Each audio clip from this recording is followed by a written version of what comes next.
All right, welcome back everyone to a new episode of Between the Bases. So, since we last spoke, which was on Thursday afternoon, I did like a quick live session on Sunday night when Flaherty signed, which we'll go more in depth to in a second here. But there's been a lot of movement in the market, so I dated my stuff back to Friday, so we'll get into it and we'll talk about some things that some teams are doing. So first off, um, Nick Madrigal signs a minor league deal with the New York Mets. This could be a depth move, it could be a nothing burger, but he's there. This could also be he can get innings at second base if Pete doesn't return and they have Vientos at third or Beatty at first or vice versa. Acuna's going to get time somewhere. He could just be someone on the bench. But, for a minor league deal, depth, someone gets hurt, he's going to be right there. That's a good move for the Mets. That's reported by Joel Sherman. And then on a similar kind of scale, Nicky Lopez goes to the Cubs. Another infielder that can be more of a depth piece. We're going to get back to the Cubs in a little bit because there's news on them that came out right before I went on. So we'll get to that in a minute. But nice little depth move going from the north side to the south side. He was at one point a good prospect in the White Sox system. So at least now, they have a player who can give you decent run there at in the infield. The big one of the big ones, Jack Flaherty heads back to Detroit. So he found a lot of success in Detroit, especially last season before getting traded to the Dodgers, where he won a World Series. He was fantastic in Detroit. He pitched very well. He was the anchor of that rotation. And, had they had Flaherty the full season, going on the run there, they might have made it further than they did.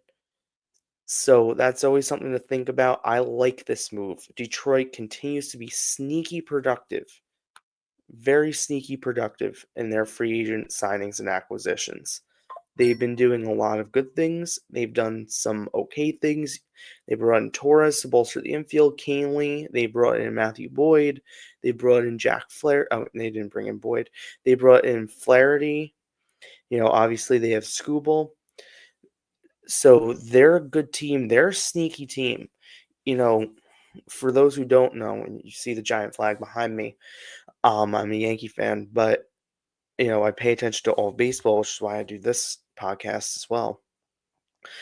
I listen to a lot of other general baseball, Yankee stuff, Mets stuff, Red Sox stuff to get familiar, etc. All teams really, to familiarize myself with stuff. And the one common theme that kept coming up, especially among the American League ones, is watch out for Detroit. They're scary. They're becoming a scary team with the acquisitions and signing. So it's a 2-year, $35 million deal. He'll be paid $20 million this year. And then he's guaranteed $10 million. He's guaranteed a certain amount of money. I think it is $10 million next year. And if he stays or hits a certain amount of innings, it goes up to $15 million for next year, something like that. What this tells me is that there was something funky with the medicals because he probably could have gotten something from somewhere else. We do know that he failed his physical. The Yankees, people are like whether it was true or not. It was true. Um, the Yankees were trading for Jack Flaherty at the trade deadline last July. They had a trade all lined up. Everyone was ready, all but to hit the send button. And the Yankees pulled out because the physical didn't look good. And they were worried that, and rightfully so with their luck, that they would acquire him and it would go awry. Obviously, that didn't happen when the Dodgers acquired him, and he was a key piece to winning the World Series. So, coins flip, maybe he goes to the Yankees and they win the World Series. In terms of pitching, the Yankees acquired the corpse of Carlos Carrasco, who's been pitching as long as my sister's been alive. I saw her yesterday for a little bit, and we're talking about this, and I'm like, "Well, the Yankees signed a pitcher today." I go, "He's been pitching for longer than you've been alive," and she was laughing. Um, this is a depth move. That's all this is. for Yankee fans, this is a depth move. What this tells me, Marcus Stroman has his right foot out the door as far as the Yankees are concerned. And we'll get to them again in a minute. And we're going to talk for a minute about them. I want to make this a Yankee episode. Um, when I start recording soon into spring training, team profiles and projections or like team outlook.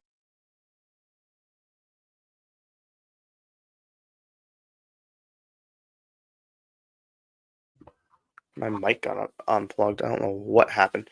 Um, I might do a video by division, make myself a little bit more original. But Stroman's got one foot out the door. We know this. It's a matter of where, not when. Where he's going to go, not when he's going to go. The Yankees are very aggressive in trying to trade him. That I know. We're going to get to more trade stuff in a minute. Tampa Bay and Detroit made a sneaky under the table trade yesterday afternoon, where the Tampa Bay Rays acquired Alex Fadio, a Detroit Tiger who was DFA'd when Tommy Kahnle was signed. That's a sneaky good piece for Detroit, a team that is very good at developing pitching and a very good at developing period. When you talk about farm system, they might not have a lot of farm depth because of the way they operate the big league club, but as far as developing in general and developing talent in general, I think the Tampa Bay Rays are right up there among the best. And when I talk about the best, I talk about the Red Sox. They're very good with developing talent. The Texas Rangers, the Miami Marlins are fantastic with developing talent. The only problem is they trade it all. And then when they get up to the major league level, they trade all their players like a cycle.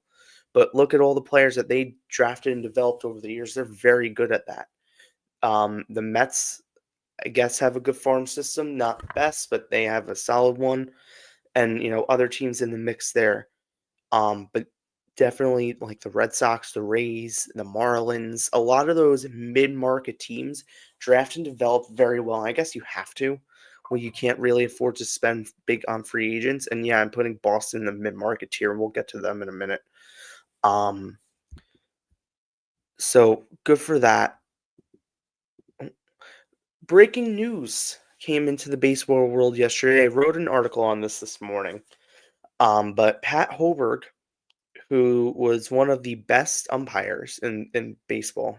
Boone still found a way to get pissed at him, but he was one of the best umpires in Major League Baseball. Got suspended from umpiring in June and has been fired as of yesterday, effective immediately for gambling. So him and his buddy were sharing a gambling account. His buddy apparently bet on baseball, but because Pat Hoberg's name was associated with the account, he's also fired. Um, it Baseball said that they didn't see that he bet on baseball specifically, but his buddy did. Um, yeah, you know what? I get he has to go. I get he has to get fired. That's part of the rules. Totally get it. If Pete Rose can't be in the Hall of Fame with his statistics, his numbers, he can't be in the Hall of Fame for gambling. Pat Holbrook shouldn't be umpiring, no matter how good he is. But what Major League Baseball needs to do now is they need to take a good look at the profession of umpiring. And if they're going to start to fire the good umpires, Pat Holberg is a great umpire. If they're going to start to fire the good guys, then what do we do? I put in my article word for word, MLB gets rid of some of the good umpires. Meanwhile, you know, 2 months from today's April 4th, as we all know, you know, I'm going to be sitting probably right where I'm sitting right now, watching a baseball game.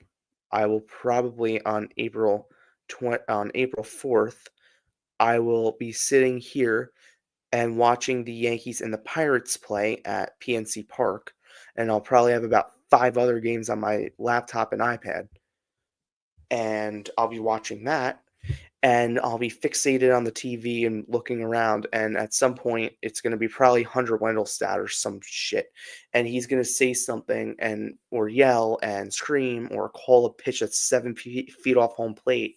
on Judge or something, and then I'm going to scream. And then Pat Holberg, who called a perfect game in the World Series, not like a pitcher's perfect game, but in terms of balls and strikes, he didn't miss a pitch. He was fantastic. And that's what we need more of in baseball. Incentivize that. Now he had to go. Don't get me wrong. You can't gamble or show intent to gamble or be associated with a gambling scheme. You can't. That's not okay, and I don't condone that. It's easier now than ever to bet on sports. You know, one of the things I want to start getting involved into with the channel as we evolve here is doing sports betting, more sports betting content as that begins to evolve here. But it's become such a common practice in sports and in society in general. 2 weeks ago, I was with my dad, and we're sitting there and we're doing he's asking me over under predictions for the baseball season. And he's reading me what the betting lines had at the time, and we're gonna have to fix it when I see him for the Super Bowl this weekend. Um, he had the betting lines, this team is projected to have X amount of wins over or under. And I'm sitting there, I'm like, this is tough.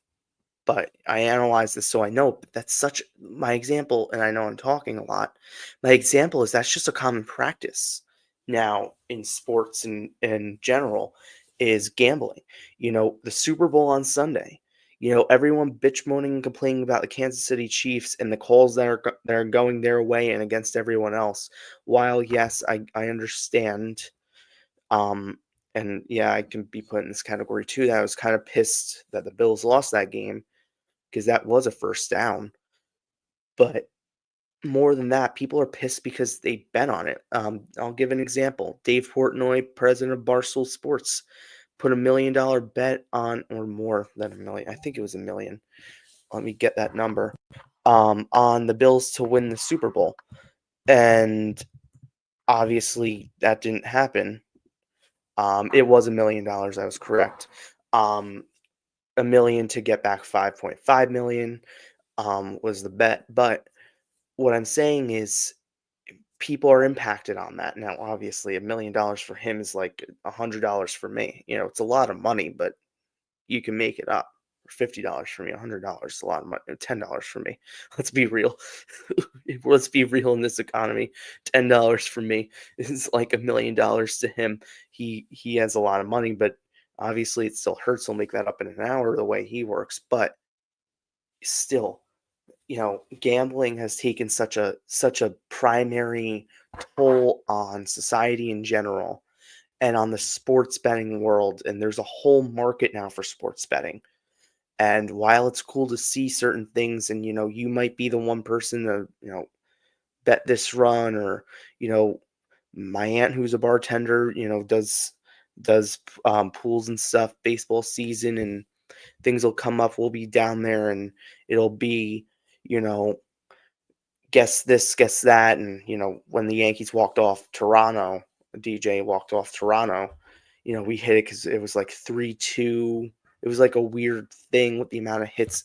But what I'm saying is gambling has become such a priority in sports. I get that Holbrook has to be punished for this, but MLB also needs to take a broader look, and there's more in my article. If you go to my Instagram in the link in the description, it'll link to all my articles. But there's got to be more of an accountability in umpiring in general. So he had to go. So they're going to have to promote some kid up. Now, I know these kids, and we're going to see in spring training. I'm going to probably write a whole article on it coming out in the next 2 days, either tomorrow or Thursday, depending on my time this week, about the automated umpiring system, the automated balls and strikes that are coming to spring training. I think the Atlanta Braves, either the Braves or the Diamondbacks, have the most games with them, and I think it was like 29. The Yankees have 27 games with the automatic strike zone. That I do know. I have that somewhere on a tweet. But as for the relief market, that started to move today.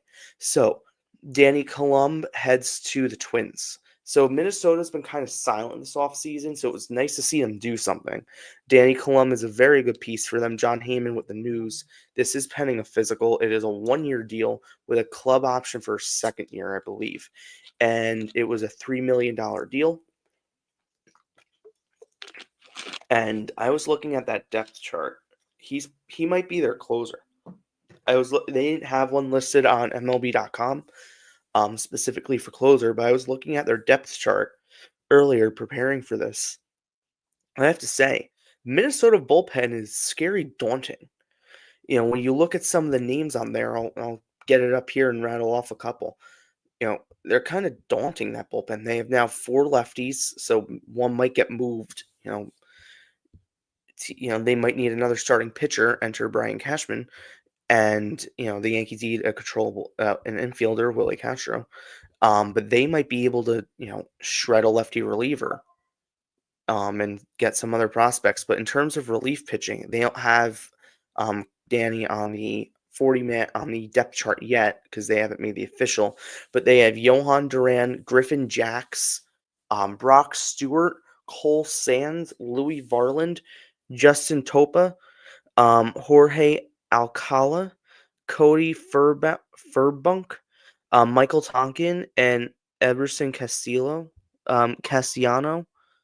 I forget who their closer was last year. He might have been gone.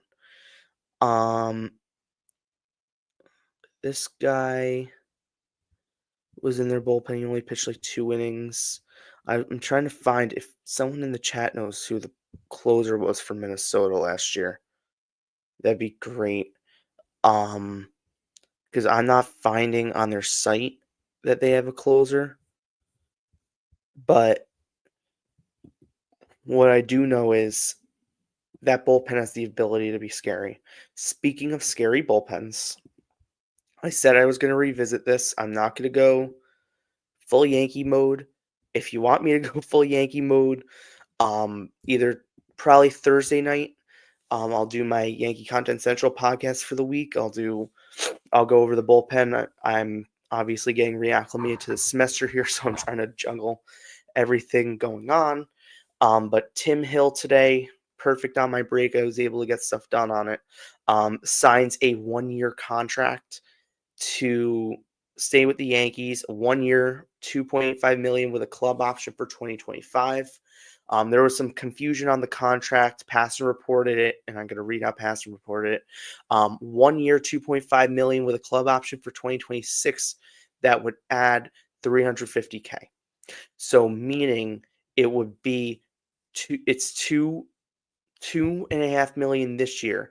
If he stays for next year, it's $2.85 million. So it's a weird contract breakdown. Per Jeff Passan of ESPN, he broke the news. He's the most reliable in the business. So if you have the ESPN app, you're not a Twitter user, go in the ESPN app and click on baseball notifications and turn on Passan notifications, and all the big free agent signings that Passan announces and breaks, even the ones he doesn't, he'll put in that app before it goes on X. So that's how I got this news. As for the Yankee bullpen, I talk about the Twins bullpen, they can be scary. This is a scary ass bullpen. This bullpen, and the idea from Cashman and Steinbrenner for the offseason was like, all right, we lost Soto. The plan is going to be run prevention. And they went out and signed one of the best starting pitchers on the market in Max Fried. I was asked early in the offseason, who would you rather, Burns or Fried? They were talking to both. I wanted Fried the whole time. I've always been unsure about Corbin Burns. And I know Fried has injury stuff as well, but definitely Burns. So I was always worried about him. So I was happy that they got Fried instead. And Fried's also a lefty, and I like lefty starting pitchers in Yankee Stadium. I do. But the Yankee bullpen right now, their depth chart on MLB.com does not have Tim Hill in it. It probably won't until like after spring training starts, because they take about 2 years to put stuff on their transactions list. But they have Devin Williams as the closer. Don't tell me about the postseason numbers. I know and I don't care. It's 2 1/3 innings. All right. Luke Weaver, who'd be the closer on any other team and was working out today, and I can't wait for year 2.5 of him. Mark Later Jr., Jake Cousins, who might start the year in AAA the way this bullpen looks, Clayton Beeter, Yeri De Los Santos, Scott Effross, JT Brubaker, who could be used as a long relief role, Ian Hamilton, Yandres Gomez or Yogo, Jonathan Loizaga, who will start the season on the IL. He was anticipating to come back in early May. Now it's being sped up to possibly April because he's progressing. If I were in the Yankees' ear right now, I would be saying, do not rush him back. We know his injury history. Will Warren, who will probably start the season in AAA, Fernando Cruz, Michael Urias, Rosti Contreras, and Alan Weens. That also does not include Cookie Carrasco and Marcus Stroman, who, whether their depth chart has it or not, he is not starting. He's probably not going to be on the team on opening day, but he sure shit ain't starting a game. So, Cookie Carrasco has more of a chance of starting a game for the New York Yankees in 2026 and 2025 than Marcus Stroman does. Let's be real here. Unless, major pitching goes down, which God forbid. Oh my God, I don't even want to bring that up. Um, this was tweeted out by Chandler Rome, who covers the Astros for The Athletic. Very good stuff. Um, saying, and he fixed what he had to say later on, that Dana Brown, the GM of sorts for the Astros, was talking a lot in the past tense about Bregman. He went on to say that the conversations that they're having about Alex Bregman will be internal from now on. He will have no contact with Alex Bregman and Scott Boras. That tells me that whatever deal has been presented to Boras and Bregman is take it or leave it. You want to be an Astro? Be an Astro. If you want to go somewhere else, and I'll tell you where he's probably going, one of two places in 2 minutes, go. That's what's going on here, as far as I'm concerned. The O's make another stupid move. Raymond Lorano, 1 year, $4 million club option for a second, I believe. Ken Rosenthal with the News and the Athletic. Um, I'm not quite sure what the Birds are doing. If you're an O's fan, you gotta be disappointed. If you're a fan in the AL East, not an O's fan, like the other four teams, you gotta be elated with what's going on there.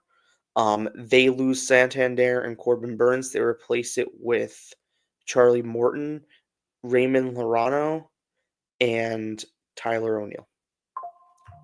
Happy offseason, O's. And their bullpen, I know they're getting Bautista back, but that's struggling. I put this out. John Morosi and Cardinals Live gave some information today. The St. Louis Cardinals and Red Sox have re-engaged about talks for third baseman Nolan Arenado. Nothing is close according to time. I think the wording Cardinals Live used was like there's still a substantial gap in talks. Tristan Casas, which was another name, it's like we got to get rid of him. He's not being talked about in this deal. So I don't know exactly what's going on in this deal. It could literally be, let's see if we can match up again. Nothing's imminent here.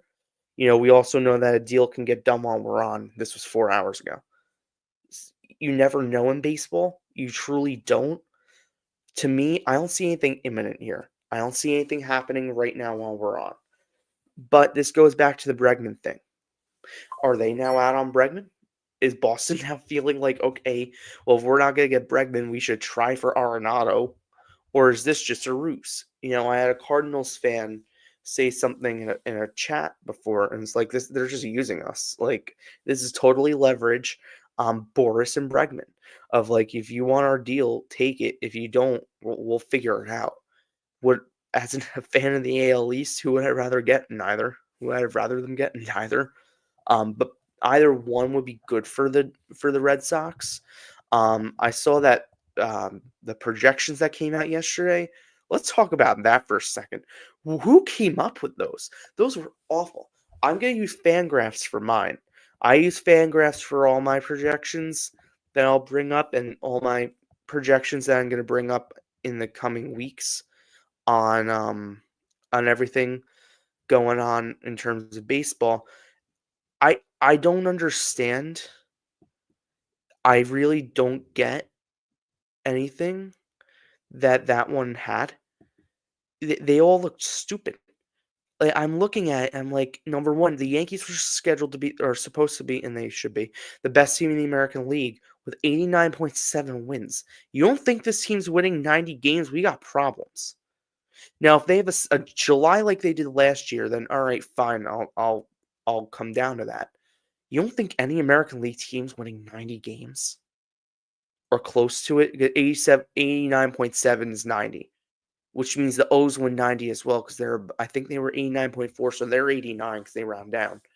You think the Yankees are going to be separated by the O's in one game? Number one. And number two, like, I don't understand. I really don't understand this. I don't know if I could do 2025 projected standings. Am I allowed to do that on Fangraphs? AL East. Red Sox.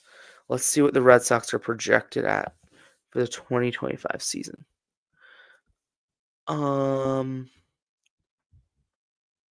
Okay, so this is a better Fangraphs has it a little bit better. I'm not going to share my screen because it gets wonky the way I have the overlays now.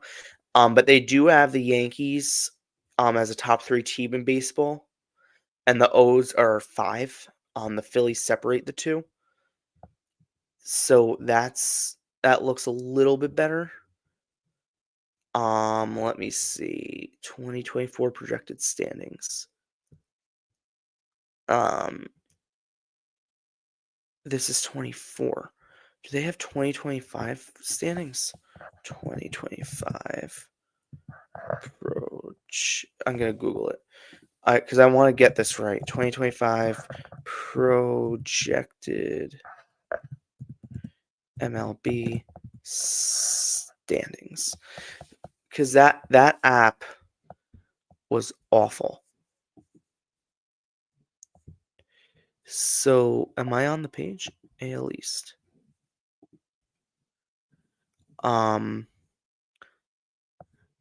So the Yankees are projected, I guess. Okay, this is it. I think. I think. No, this looks like last year. Oh my God, it's right next to it. I'm an idiot. Okay. The Yankees, I guess, are projected to be first place in the AL East. They don't have like a specific number next to it. It looks like they're saying Yankees, Red Sox, O's, Rays, Jays for the East, Central, Twins, Tigers, Royals, Guard Dogs, and White Sox. The West, Rangers, Mariners, Astros, Athletics, Angels. NL East, Braves, Phils, Mets, Nats, Marlins. The NL Central, Cubs, Brewers, Cardinals, Pirates, Reds. And the NL West, the Dodgers, D-backs, Padres, Giants, Rockies. So that's what Fangraphs projects heading into the season. I feel like the other one had like similar projections. This one's okay, so this one's on RotoChamp. This one actually has numbers. New York Yankees are projected to win 91 games. The Blue Jays 87, the Rays 86, the O's 86, and the Red Sox 82. So the one common thing I'm seeing across all these projections is, for the exception of Fangraphs, which I trust over all of them, the Red Sox are projected to not win as many games. Now, I find it weird that they're trying to trade for a third baseman and they have Rafi, who's openly been unwilling to move. He wants to be a third baseman. I find that weird. Also, while we're talking about the third base market, before I came on air, so probably about an hour ago at this point, before I started getting stuff done and getting on air, someone on the Cubs side tweeted out a tweet. I gotta find it somewhere. But the Cubs made a. Here, I got it. Okay. Sources confirm that the Cubs have offered Alex Bregman a 4-year contract with opt-outs worth north of $100 million. That's Jacob Zanola, who covers the Cubs as a beat writer for Cub Insider.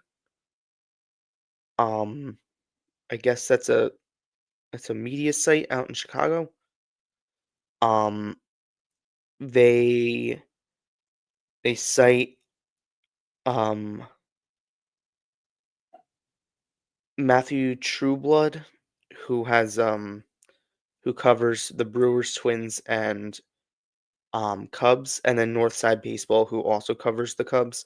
So a lot of Cubs people are confirming this right now that this is an offer. Hold on, I do have more information on these Cardinals, Red Sox. Derek Gold, Derek Gold of St. Louis, a writer in St. Louis, says it's also been described as the talks are ongoing for the past month because when Alex Bregman makes a decision, there's no reason why the St. Louis Cardinals should start from scratch on complicated talks. They've been trying to stay ready for options as you'd expect. So, from what I get from that tweet, is that the Red Sox are not the only team that's called. That's I guess Kevin Durant might be being traded to the Rockets. I don't know much about basketball, but a lot of NBA stuff going on this weekend. Um, someone just tweeted out the Astros dynasty wasn't built overnight. Are they freaking kidding? Astros did not have a dynasty. Um, that's there. So obviously Bregman's going to come off the board. Um, if the if the Cubs end up signing Alex Bregman, they're going to have to trade someone, probably Nico Horner, to a team that could use an infielder, regardless whether or not he starts the season, because they might have people ready to start the season, and he can just come in midseason and save our ass. Randall Grichuk returns to the Arizona Diamondbacks as an outfielder. Great move for them. 1 year, $5 million. Mark Feinsand with the news on MLB.com. This is good. As I just said, Nico Horner's name. I'm getting a tweet right now. Oh, okay. It's someone on Yankees Twitter retweeting and saying what I just said live on air, and they just retweeted it on X. So that's cool. So, um, Ryan of Fireside Yankees, they have great content over there. But Grichuk goes back to the Diamondbacks. And I'm gonna leave it there for the night because I've been yapping for half an hour. Um, but thank you for joining.